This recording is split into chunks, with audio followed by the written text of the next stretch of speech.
Bueno, buenos días, buenas tardes y buenas noches a todos. Mi nombre es Darío Cornejo, yo soy psicólogo, docente de la Universidad Atlántica Argentina, de la Facultad de Psicología, y grabo este video para la clase 2 de la asignatura Modelos y Teorías Psicológicas 1, en donde vamos a trabajar dos textos de introducción de la unidad 1. Y bueno, mi intención es hacer un video de aproximadamente media hora como para introducir algunos conceptos, algunas ideas generales, como un intento de recuperar algo de lo que no se pudo hacer este año en vistas de la pandemia que todos nos mantiene en estado de aislamiento.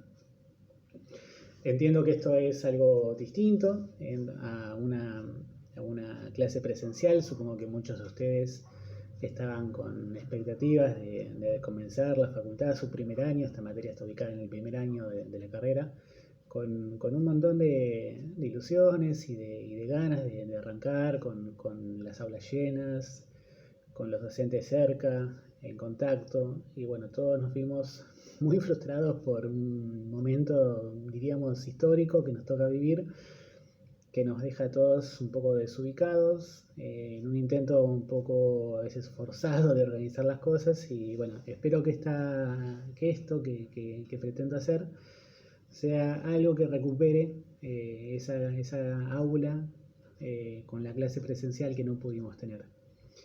Soy también docente de otra asignatura de segundo año, así que espero que el año que viene, para todos aquellos que sigan cursando, bueno, nos podamos conocer presencialmente. Para los que quizás me conocen o hayan escuchado algo de mí, saben que a mí me interesa mucho poder hacer algo muy dialógico en el aula.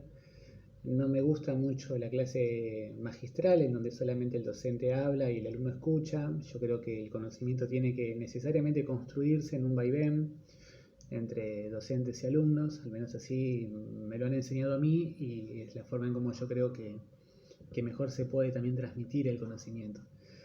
Pero bueno, esto no va a ser posible, al menos en esta ocasión, sí, quizás en los Zooms que tengamos a lo largo de la cursada. Para esta clase en particular, ustedes tienen que tener dos textos leídos. Uno es de un autor chileno que se llama Carlos Cornejo, lleva mi mismo apellido, o yo llevo el mismo apellido que él porque seguramente es más grande que yo. Las dos culturas de la psicología. Y el otro texto es de dos autores, Darío Bruno y Claudio Miseli, locales, argentinos me refiero, titulado Problemas contemporáneos de la psicología, unificación, eclecticismo, integración y el rechazo a las escuelas y sistemas psicológicos. Estos son los dos textos que van a estar explicados a lo largo de esta semana, y ustedes tienen ahí en el aula virtual las guías correspondientes como para encontrar los conceptos principales acerca de las ideas que consideramos importantes de esos dos textos.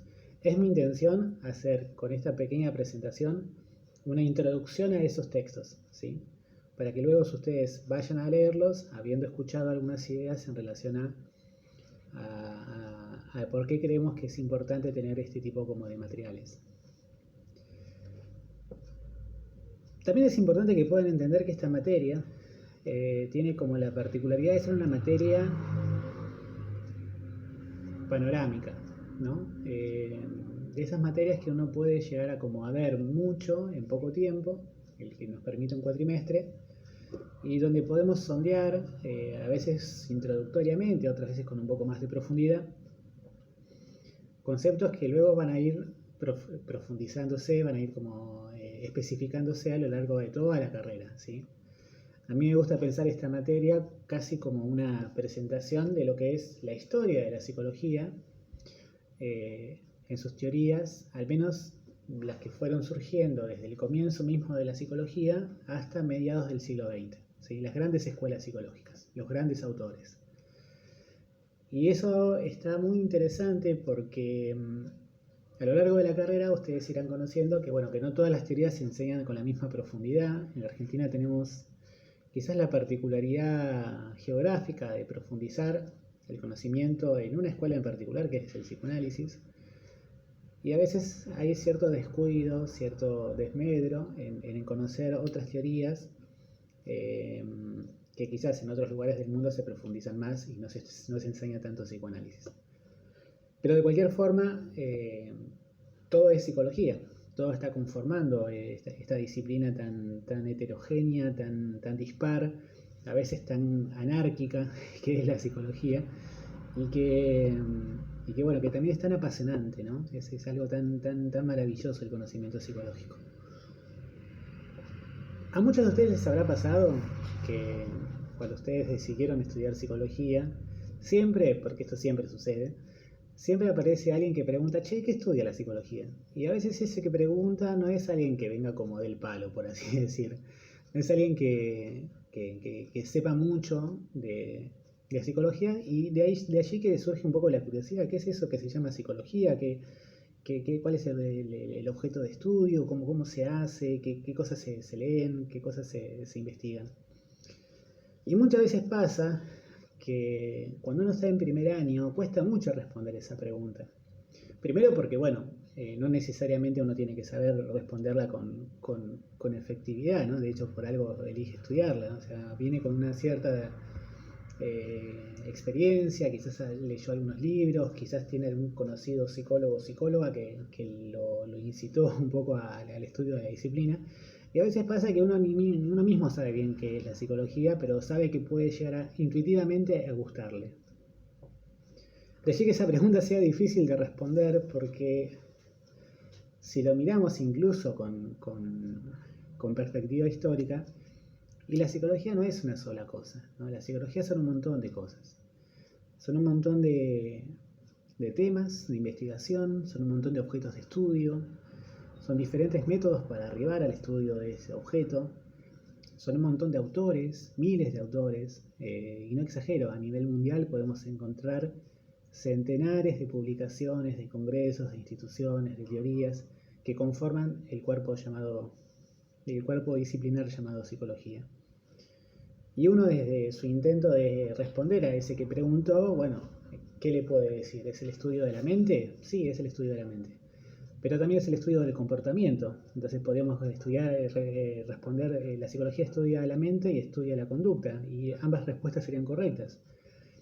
Y también podríamos decir es el estudio del inconsciente, y en algún punto sí, porque buena parte de la psicología la conforma el psicoanálisis, al menos en nuestra zona geográfica, y el psicoanálisis podríamos consensuar que pretende dar respuesta a eso que Freud llamó inconsciente.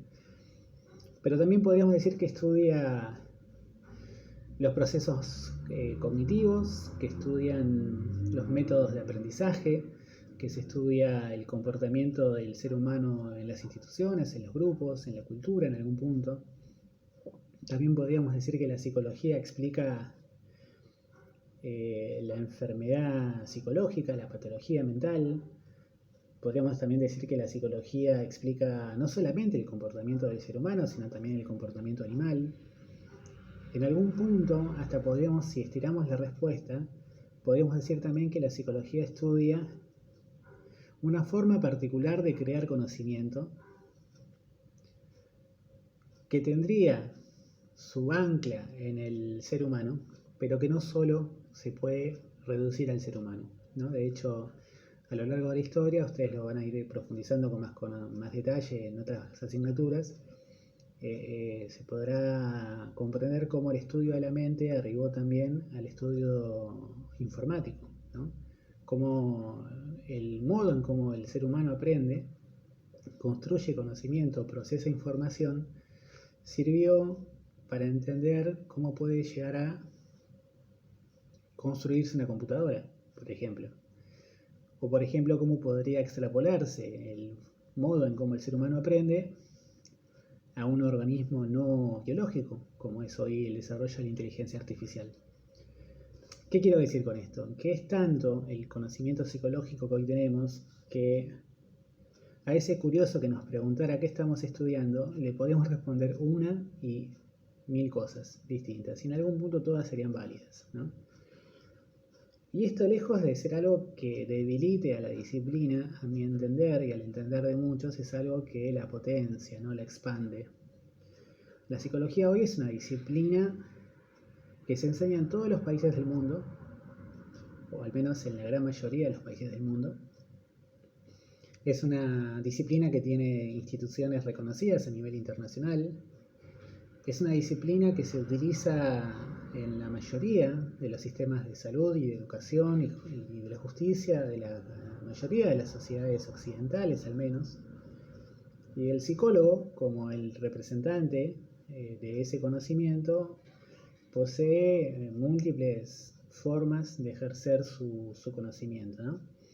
En las escuelas, en los consultorios, en las cárceles, en las empresas, en los sistemas políticos, en los partidos políticos, en las campañas publicitarias, en el deporte, en las fuerzas militares, en las empresas de software, en vastísimos lugares la psicología forma parte de nuestra vida.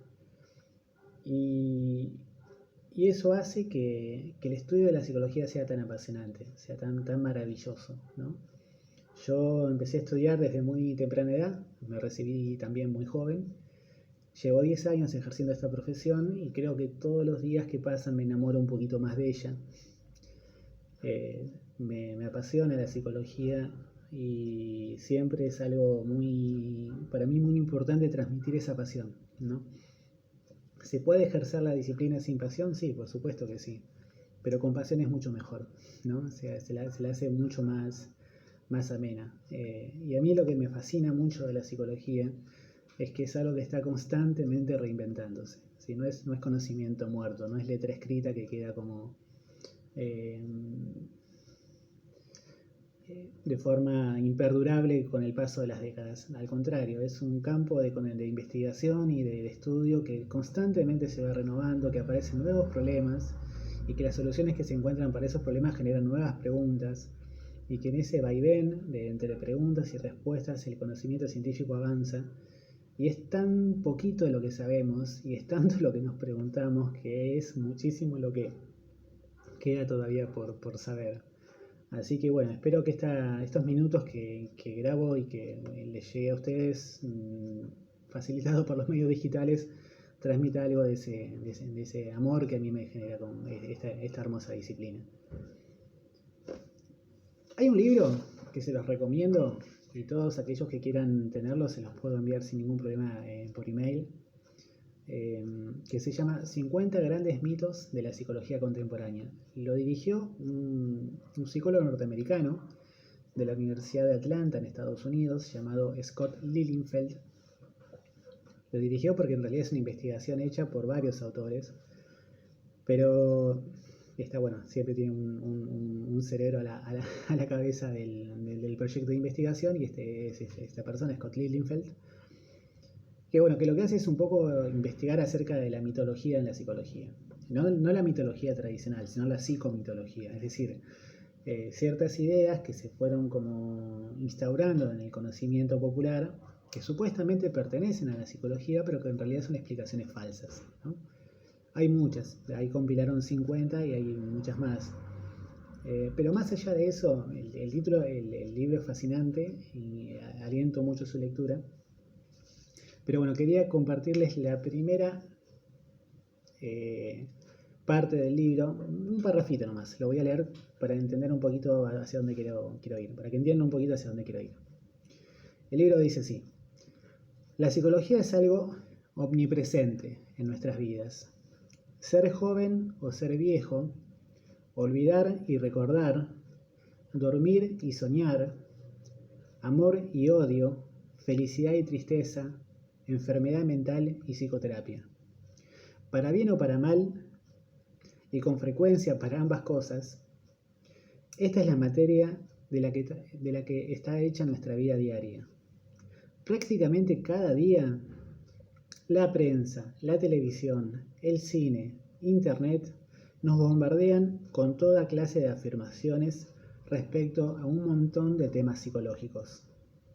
El funcionamiento del cerebro, los parapsicólogos, las experiencias extracorporales, la recuperación de la memoria, el detector de mentiras, las relaciones afectivas, la educación de nuestros hijos, el abuso sexual infantil, los trastornos mentales, el crimen, la psicoterapia, por citar tan solo algunos de sus temas.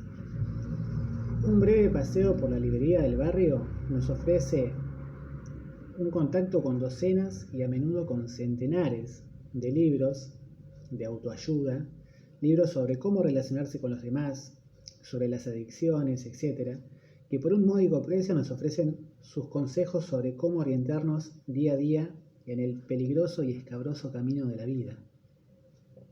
Naturalmente, para aquellos que prefieran recibir consejos psicológicos sin pagar, también hay un sinnúmero de ellos en Internet. La industria de la psicología popular configura de muchas maneras y diversas formas el paisaje social de nuestro siglo XXI. ¿Por qué me parece importante esto?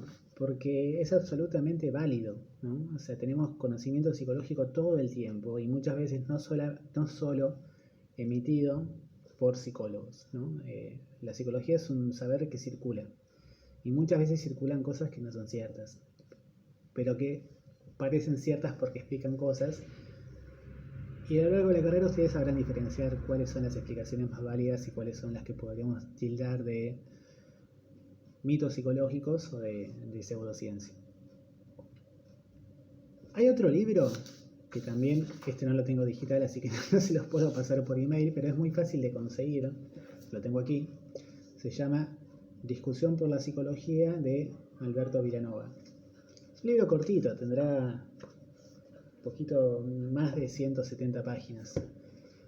Son compilaciones de artículos que Alberto Vilanova fue escribiendo a lo largo de su carrera y que, bueno, luego de su muerte, la Facultad de Psicología los compiló y editó la publicación. Alberto Vilanova, para los que no lo conocen, seguramente ya han estudiado algún texto de él, al menos en las materias de historia de la psicología o alguna de esas.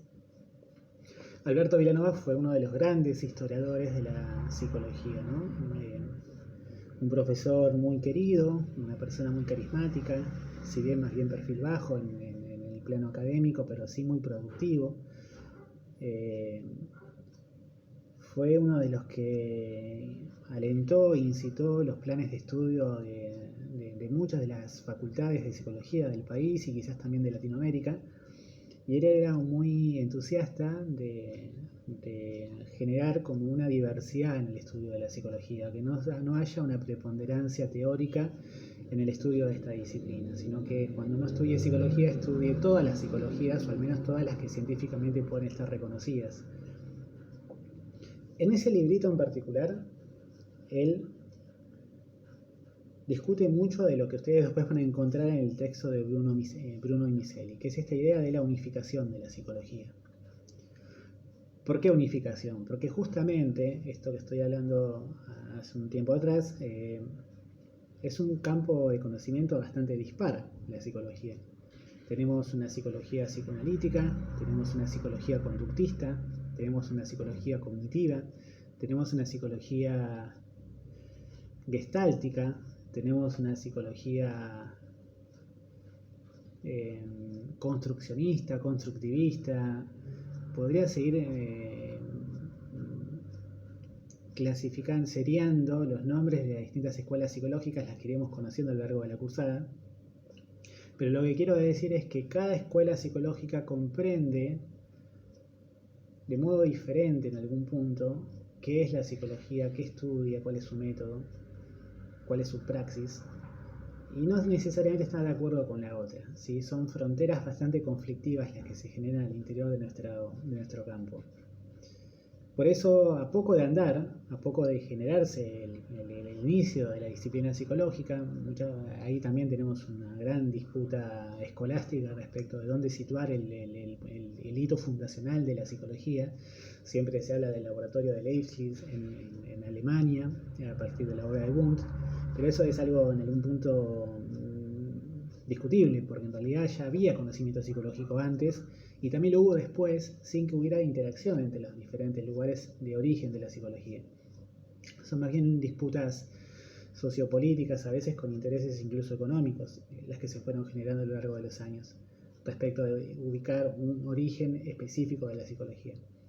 Pero lo interesante de esto es que a poco de andar, todo este conocimiento dispar que se fue llamando a sí mismo psicología, empezó a dar muestras justamente de esta fragmentación, de esta diferenciación, y aparecieron consecuentemente intentos de unificación, ¿no? Bueno, si todos somos psicólogos y todos nos reconocemos bajo esta figura, pongámonos de acuerdo con algunos puntos, sería más o menos la pretensión de la unificación. ¿Qué pasó después? Que no todos estaban de acuerdo con los puntos que pretendían justamente unificar a la disciplina. Porque no era el mismo objeto de estudio lo que se planteaba desde un lado o del otro, los psicoanalistas defendiendo su objeto como el inconsciente, los conductistas como la conducta humana, bueno, la conducta animal, el comportamiento, luego el surgimiento de la psicología cognitiva, la reivindicación del estudio de la mente, del estudio científico de la mente, gestálticos a partir de este concepto de Gestalt, que ya sabrán, lo iremos profundizando a lo largo de la cursada, defendiendo que ese era el objeto de estudio de la psicología, la Gestalt, que podría traducirse como un proceso psicológico basado en la percepción de formas completas, unificadas. Y así podríamos seguir enumerando, ¿no? Cada escuela psicológica, cada teoría psicológica defendiendo un poco su entendimiento respecto de lo que es la psicología. ¿Qué nos pasa hoy? Casi 120, 130 años después de los inicios. Hoy tenemos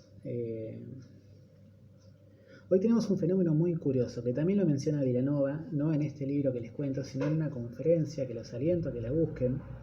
Se llama, lo anoté acá, La formación universitaria del psicólogo, está en YouTube, la pueden googlear y aparece al instante.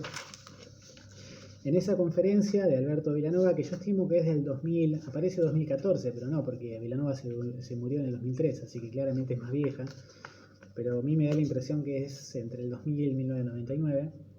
En esa conferencia, Vilanova tira un dato que a mí me parece fascinante, pero más que nada por cómo pone en relieve este conflicto que estamos hablando.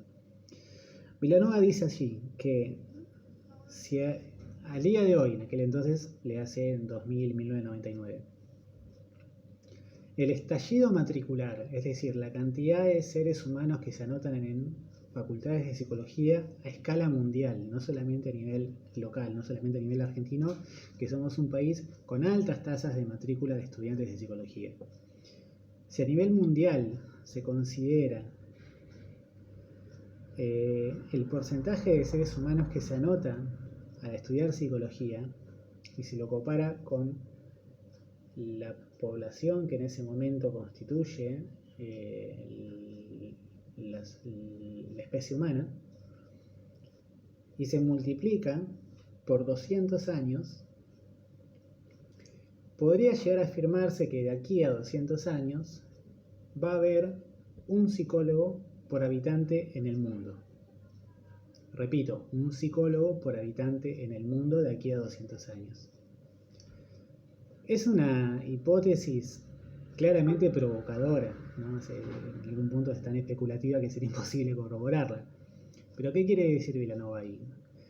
Que la psicología hoy genera mucho interés. Y no solamente a nivel latinoamericano, no solamente el fenómeno argentino, a nivel mundial. El estudio de la mente, el estudio del comportamiento, el estudio del inconsciente, es algo que trasciende fronteras y genera que grandes cantidades de seres humanos nos orientemos por esta disciplina, ¿sí? Ya sea como proyecto de vida para poder ejercerla y ganarnos de buena fe nuestro modo de trabajar, o sencillamente por el amor y el interés que nos genera la disciplina.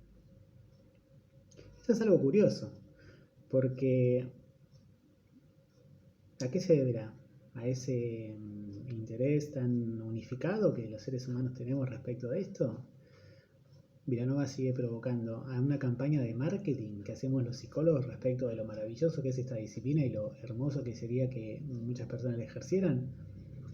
¿O se deberá, y esa es la hipótesis por la cual se orienta Vilanova, a que más allá de las disputas teóricas, escolásticas y demás que genera justamente, que observamos en la historia de la psicología engloba en sí saberes dispares, ¿no? Tales como los que yo recién les listé cuando leí el párrafo de Lilienfeld, ¿no? ¿Será que la psicología puede estudiar tanto la enfermedad mental como el crimen? ¿Será que puede estudiar tanto los procesos de aprendizaje como los procesos de producción dentro de una empresa? ¿Será que la psicología también puede llegar a dar respuesta a los problemas vinculados a las discapacidades mentales, a los problemas vinculados con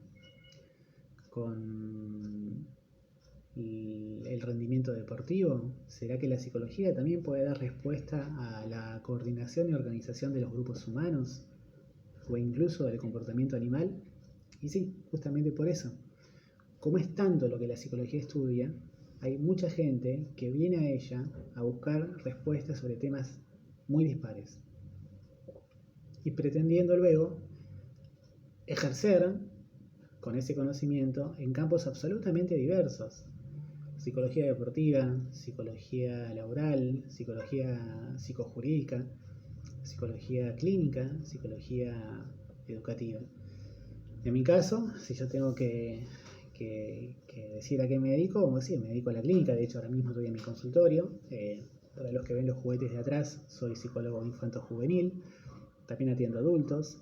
Pero también cuando empecé a ejercer la profesión, empecé a trabajar en centros de día, en hogares para personas con discapacidad. Me dediqué durante un tiempo a trabajar en la facultad, vinculado a temas de investigación en torno a lo psicojurídico. Tengo una especialización de psicología en infancia, de orientación psicoanalítica. Estudié mucho psicoanálisis y hoy no me reconozco como psicoanalista, me autodefino como cognitivo-conductual, con orientación existencial. Pero bueno, ese es mi pasaje por esta disciplina. Y es un pasaje absolutamente singular y discutible, o sea, parcial. ¿Qué quiero decir con esto? Que siempre ejercí como psicólogo, no siempre lo ejercí de la misma manera y no siempre lo ejercí en el mismo lugar, y siempre fui psicólogo. Y creo que eso es lo maravilloso de esta disciplina y lo que genera un poco de respuesta a por qué tanta diversidad dentro de una misma disciplina y por qué tantas personas nos orientamos a estudiarla, y porque la psicología da para mucho, por así decir.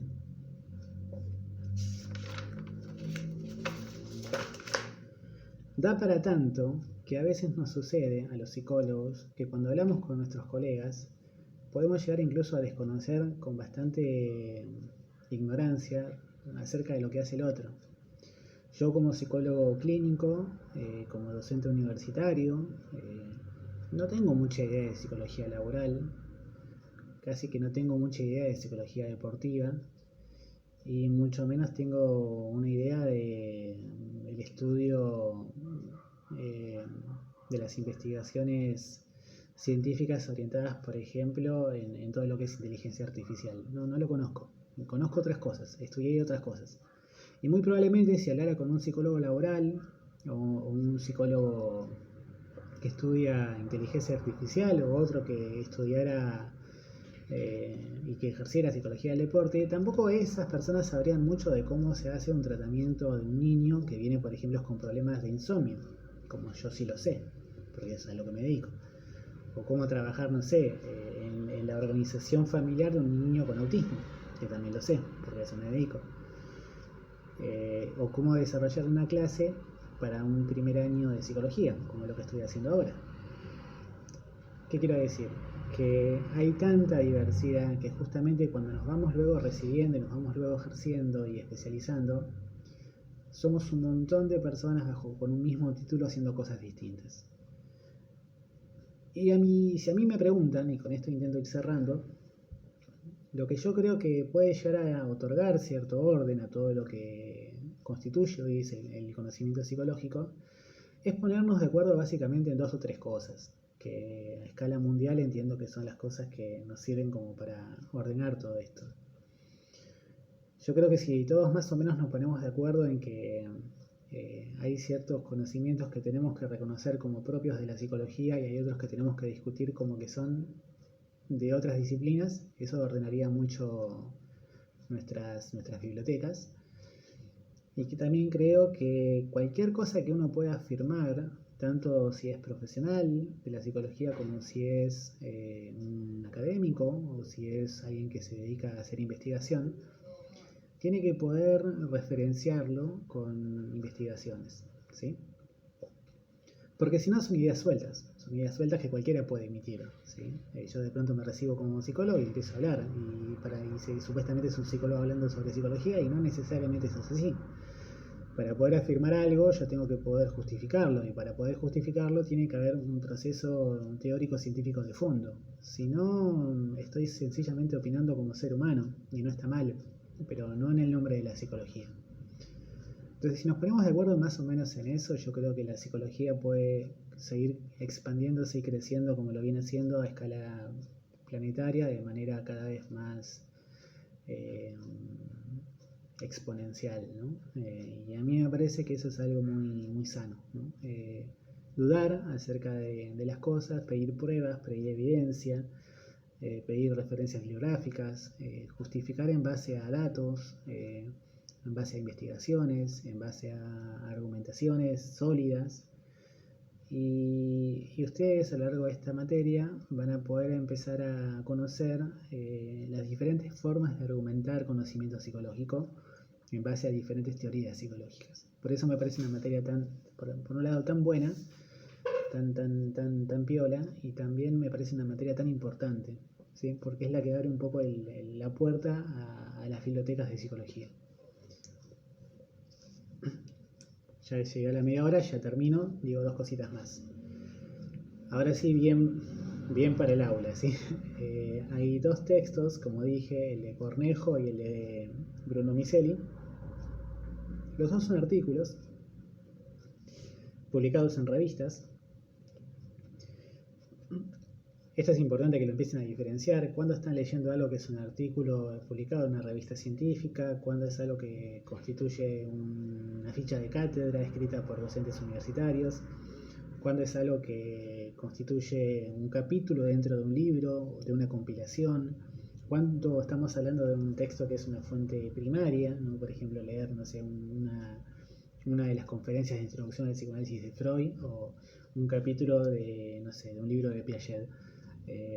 ¿Estamos leyendo al autor por el autor mismo, o estamos leyendo a un autor que se dedicó a estudiar la obra de otro autor? Que en psicología hay centenares de publicaciones de eso.